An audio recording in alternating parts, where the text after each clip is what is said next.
देशाच्या गौरवाचा, अभिमानाचा आणि उत्साहाचा दिवस, अपुऱ्या न्यायाचा विजय असो प्रजासत्ताक दिनाचा.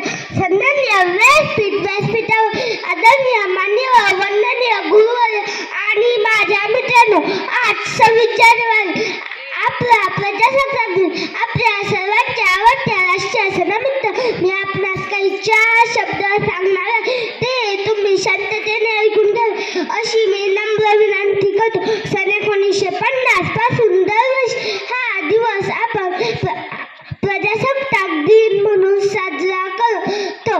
भारत हे एक लोकशाही राष्ट्र म्हणजेच लोकांनी, लोकांसाठी, लोकांकडून चालवलेले राज्य आहे. देशाला स्वातंत्र्य मिळाले आणि आपण ब्रिटिश राजवटीच्या गुलामी जोखडातून मुक्त झालो. स्वातंत्र्य, समता व न्याय देणाऱ्याशिवाय माणसाला माणुसकीने जगण्यास हक्क देणारी राजवट सुरू झाली. या सर्वांचा पाया होता की भारताची राज्यघटना.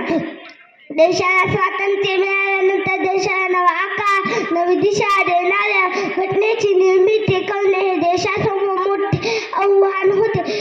शेवटी ही जबाबदारी भारतरत्न डॉक्टर बाबासाहेब आंबेडकर यांच्यावर सोपवण्यात आली आणि ती त्यांनी पेलली. डॉक्टर बाबासाहेब आंबेडकर यांच्या अध्यक्षतेखाली 2 वर्ष 11 महिने 18 दिवस